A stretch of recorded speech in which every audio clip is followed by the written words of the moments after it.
Manano mbola tsara tsika jiaby manaraka ity fandarina zany malaza ity. Iverina kely amin'ny raharaha na lavany isika na lavanio araka ny fomba fiantso azy any amin'ny faritra avaratra sy antsinana nosy any. Anisan'ny mampiaina ny vahoaka mankony ny fiakaran'ny vokatra tahaka izao satria dia vola be tokoa no azo amin'izany vokatra lavany izany. Miaina izany voalohany indrindra ny mpamboly ankoatrin'ireo anelanelany sy ireo mpandraharaha izay manao ny fikarakarana mividy ary mety manondrana izany lavany izany, satria tsy voatery ny mpandraharaha rehetra rehetra no manana fahafahana manondrana fa misy mijanona eo amin'ny fikarakarana sy ny fivarotana fotsiny ihany. Tao anatin'ny efa-taona izay dia nitotongana ity resaka lavany ity. Voasokajy mankony fa anisan'ny mampidi-bola be ao anatin'ny volam-panjakana ny resaka produit na lavany. Tsy mbola miresaka letisia isika, tsy miresaka jirofo isika, tsy miresaka lafin-javatra hafa isika fa mijanona eo amin'ny lavany.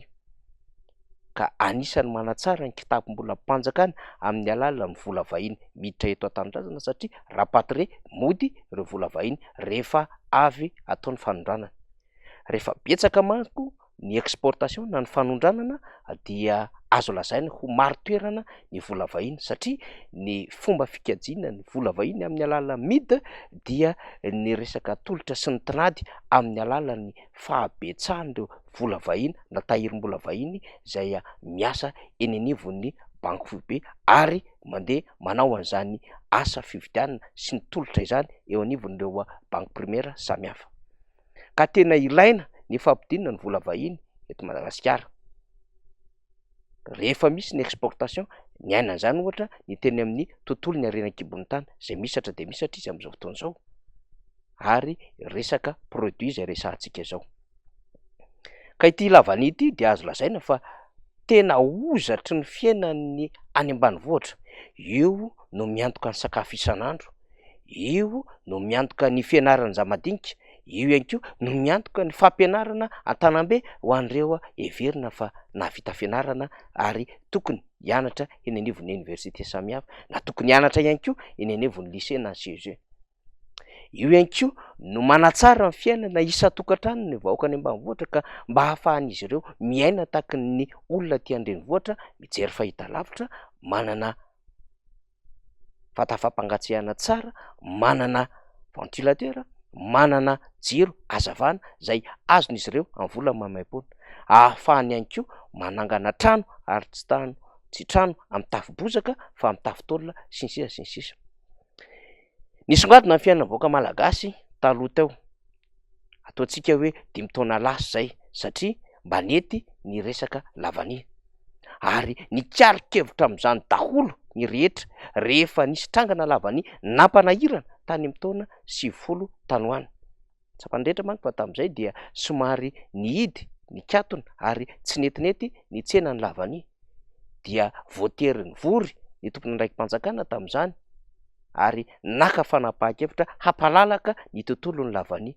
Niarina sy niatsara izany ary nametraka fahatokisana ho an'ny mpamboly, ny mpandraharaha, ny fanjakana ary tsy nitsabaka tamin'izany asa izany. Notivety ny raha natsakaina satria ataontsika hoe 1 taona, 7 taona lasa, 5 taona lasa akory ny ara raha ohatra ka andeha aloloha isika dia ny aina izany fahatsarany ny vidin'ny lavany izany satria tafiakatra 8 millions ny vidin'ny lavany izay maina efa voakarakara vita an'ireo mpikarakara na ireo mpamboly sy tantsaha. Vola be zany raha toa ka 1,600,000 ariary ny kilao na lavany ary raha ohatra ka mahavita 100-200 kilao 300 kilao ny tantsaha anankiray de efa azo lazaina fa mba mampiaina azy ao anatin'ny volana maromaro izany ary mba hisitrahany anatin'ny fikarakarana ny tokantranony sy ny fianakaviany. Zany ve ny zava-misy ankehitriny rehefa nampanantena ny filoham-pirenena izay kandidata amin'ny 2018 fa akarina avy telo eny ny vidin'ny lavany. Averintsika alefa indray etona ny antso nataon'ny député ny lavany, izany hoe ireo commissionnaire tany Sambava nivondrona ary ny teny mitabataba nampita hafatra mihitsy amin'ny fitoeram-panjakana indrindra amin'ny filoham-pirenena ny amin'ny alaherin'izy ireo mikasika indrindra ity tontolon'ny lavany ity. tamin'ny herinandro zay afatra zay ary namezan'izy ireo fepitaona hatramin'ny fafito ny volana febroary zany eo omaly tokony amaly ny fitondram-panjakana hamaolana an'ity tontolo lavany ity menotsika indray izay fanio-kevitra avy any Sambava izay. Zaha nanomboko ny anty ny fidiny namako jiaby regny hao ho lasa depiteny lavany ity ny raha manahirana zay président i lavany ity ka zahay mila vahola amity afa-tsy avy amin'ny ministre eky tsy avy amizao tsy avy amizao fa avy aminao manokana ny vaholana amin'ny lavany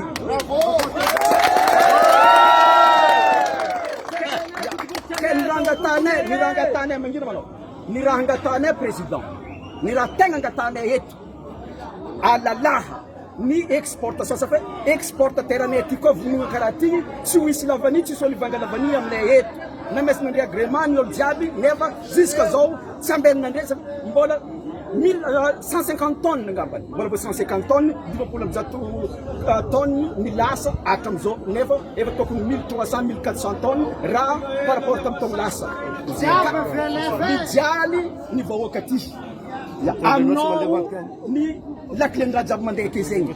safe efa ela ny lesanay raha tamin'ny 7 juillet tsy ela ny lavany vaky iniany efa 1er février mbola tsary nisy magasin sokatra eto amin'ny faritry Sava mbola tsary nisy sokatra zahay aty président tsy mila vary tsinjo tsy mila tosoko famelo tsy mila nutricide ny atao nutrinor nutriest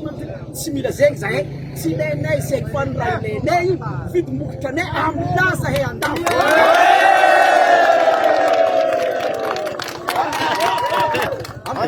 alava $250 io président alava koa $250 io ambilahy olivatro amy tegna mividiny andavosagnazy afe io koa misy ny concurrence makitra ambony ny prix tadiavinareo 2 millions 5 zay koa mbola tsy saky ny mpambola andrezy mietety fa saky ny mpambola lavany 2 millions 5 avy 8 millions lavany tamin'ny anataloka fa tatoato nareo 2 millions 5 andre miety fa tsara ny vahoaka tsy tsara ny vahoaka 2 millions 5 zegny fa ambilahy ny olivatro amy prix tokony andavosagnazy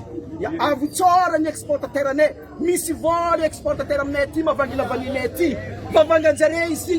amin'ny volanjare fa ambilahy zare andafy lavany asakana na zare ivatro lavaninjare mba hitonga aminay tsisy bénéfice ny Madagasikara tsisy bénéfice ny mpamboly tsisy bénéfice ny exportateur ary tsisy bénéfice ny collecteur raha bloqué an-tragno amin'ny Sava ty na vidiana naheza i lavany jiaby io tsisy bénéfice raha zegny tsisy olo mahazo tombarotra amizay mbola 150 tonnes ve président ny lasa hatramizao efa 1er février ny anty efa tsy rariny kosa zany tsy rariny zegny amina manokana malao tsy rariny ary zahay tsy magneky ka sao ny teninay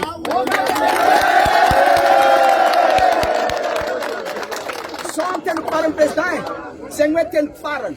magnamia délénao zahay amy 7 février sa 7 février io misy tantara eto Madagasikara eto ka amin'ny andran'izio mangataka zaha amin'ny région fito manana lavany amy 7 février zegny izy koa tsisy vahola natolotry fanjakana allo samy ndraindraiky tsika jasa fa marary aminay le raha zay ty olo fa marary olo fa mitovy olo maty fa nefa mbola tsy maty mitovy olo migada nefa tsy migadra sabe anao mataonao tsy mavita raha tianao atao mitovy olo migada zegny ka zegny maro député aminay aty amin'ny fatra Sava misy député firy fatra Angaladrova misy député maro fa tsara nagnampy zahay tsara nivolagna raha ambilà zany fidineo lahaby igny député ny lavany mba hivolagna zegny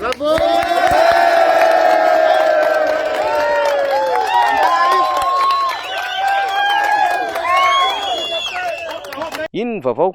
nambaran'izy ireo ino ny fahampitena ino ny zava-misy ny fanapahan-kevitra ny raisin'ny fanjakana dia nisy ny fivoriana tamin'ny faran'ny herinandro ary tamin'ny fiandohany ty herinandro ity makay izay fivoriana zay misy voka-tsoa ve zany ary misy zavatra azo raisina arak'izay nangatan'izy ireo hatram'izay tsarony rehetra tamin'ny heritaona rehefa vaky ny tsena andavan'io dia ny savoritaka ny tany Sambava ny tany Antala ny tany Vohemara ny tany Andapa ny tany Maroantsetra sy ireo faritra samihafa ny amin'ny hoe tsy mahafa-po anay ny vidin'ny lavanilina maitso de niazakazaka namono afo ny fitondram-panjakana de niazakazaka namono afo nampedina niaraka am'izay ihany koa ireo mpandraraha zay miaraka amin'ny fitondram-panjakana ka ny amin'ny hoe mety efa miezaka ary misy orinasa marobe mividy ale lavanilina maitso tsy vita tsony raha Solombavam-bahoaka Madagasikara Roland Ratsiraka de nahavita ny tety mihitsy ny tany amin'ny faritry Sava. Misy fotoana mihitsy aza taty Analanjofy ihany koa ary nifampidinika tamin'ireo mpandrarà, tamin'ireo mpikarakara, tamin'ireo mpamboly. Inona ny olana ary inona ny vahaolana zay tokony hifanampiana ho an'ireo zay tena manao an'izany asana lavany zany. Asa mandavan-taona mandalo an'ny taranaka manko zany fa tsy tahaka ny hoe asa mandavan-taona zay noho ny vokatry ny fahefana fotsiny ihany ka manimba an'ilay zava-misy zay tena hifotorany tatsaha. Fa niporofony ny faneho-kevitry ny Solombavam-bahoaka Roland Ratsiraka voafidy tao amin'ny distrika Toamasina voalohany tamin'ity faneho-keviny ity ny fahamarinany ny zavatra nambarany ary ny fahampitehany lavany amin'izao fotoana izao de hoe niotsika ny zavatra nambarany député Roland Ratsiraka. Tagnatin'ny enimpolo taona tsisy fanjakana nampijaly olona ohatran'ity fanjakana ty, indrindrandrindra amin'ny resaka lavania io ihany koa satria efa niteneniko tamin'ny volana Jolay tany Sambava za nitety Voemara sy ny sisa tamin'ny dianahy, efa niteneniko hoe midonga mirindrina tsy zavatra ataony fanjakana ty. Tsapa zany zao fa tegna simba eo amin'ny 400 millions de dollars eo tokony vola miditra amitsika kanefa tsy tafiditra satria 150 tonnes monja ny lasa lafo loatra les prix imposés fanjakana imposé ny ministre io fa araky ny zavatra regniko filoham-pirenena tsy miimposé an'io fa ministre sy olona anankiray tsy teko tenenina agnarany zay ny olana de magnina simbagna ny fiainan'ny vahoaka malagasy avy amina intérêt-n'olombitsy ary tsy vitan'izany fa tia misy facture nalefan'olona avy any ivelany misy lavany mianga avy Antananarivo io Madagascar 101 Antananarivo zany adresse de 180 dollars le kilo zany hoe misy mandefa ntsokitsoko zany lavania fa tsy mandeha officiel ary misy matoky za fa tsy maintsy olona akaiky ny fitondragna ihany mandefa ny lavania io de tsika zany teregna ty ambadika ty hoe tsy maintsy 250 dollars nefa zareo mandefa antsokitsoko tsy azo ekegna zany ka mbola mampirisika anareo vahoaka ny Sava, vahoaka ny Analanjirofo sy ny olo jiaby magnano lavania mijoroa aza magneky tsy azo atao zontsika miasa, zontsika mahazo vola, zontsika mampianatra zaza, zontsika miaigna sy aka sandavany masoandro io nataon'Andriamanitra ho an'olona jiaby fa tsy ho an'olombitsy ka dia mijoroa de mangataka amin'ny fitondram-panjakana za ok zay foano agny 250 dollars le kilo io avlain'olona mividy am'izay mamety anazy am'izay faran'izay lafo zay vitany exportateur avely exportateur mamaritra am'izay tokony mamety anazy fa tsy trafitrafikana rety lavany atao amboarina aketo ka misy fanapa-kevitra mety ho raisin'ny gouvernement amin'ny latsinainy de za miteny hoe raha ohatra ka mieritreritra amin'ny vahoaka malagasy izy fa tsy nitombotson'olombitsy de foagnany io 250 dollars le kilo raha ohatra mieritreritra amin'ny malagasy izy fa tsy ny olombitsy samy tsakotsako mahina n'iny fanazava-kevitra iny taorian'ny Sambava araka le vidéo nalefantsika voalohany teo nandeha koa mananara ary nisy mihitsy ny fanazava-kevitra nentin'ireo mpandrarà, mpamokatra, mpamboly an'izany lavany zany ny amin'ny hoe potika tsisy mividy ny lavany aty aminay fa omaly ihany koa de nietsika marantsitra ary nanao an'izay dia firaisan-kina antso atao amin'ny filohan'ny repoblika izay tena manko mampiatsy fa raha nisy olona tena nanome vato betsaka an'izao fitondram-panjakana zao dia anisany Sava sy Analanjirofo raha jerevana ny voka-pifidianana tamin'ny fifidianana 2024 niny sy nahatoky an'ilay avy telo eny nampanantenainy ny kandida Rajoelina tamin'izany fotoana androany ny mpamboly lavany mora ny jonoana izy ireo satria io no fototry ny fiainan'izy ireo io ny heverina fa avenir ho avin'izy ireo ka izany fototry ny fiainana zany ho avin'izy ireo zany no nikitiana tao anatin'ny fampelezan-kevitra nampanantenaina tao anatin'ny fampelezan-kevitra de nieritreritra zany fa ho tsara mihoatry ny efa tsara teo aloha ny vidin'ny lavany kinanjo inona ny zava-nisy hitatsika amin'ny sary ny amin'ny hoe mitokona migrevy maneho ny tsy fahafaliana mangataka ary mangataka indrindra zay tokony ho valo-babena tao anatin'ny fitokisana ara-pifidianana nomena izy ireo amin'ny filoham-pirenena am'izao fotoana zao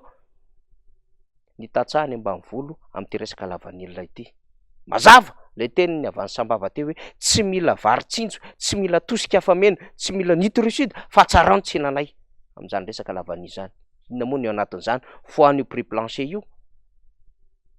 sokafy any rehetra ny agrément mba hiverina tahaka ny teo aloha ty tontolo ny lavanilina ity. Fa inona ny olana am'izao fotoana izao? Tsy ahafahany minisitra maka fanapahan-kevitra mamerina am'izay fomba fandrarana vanilina teo aloha zay.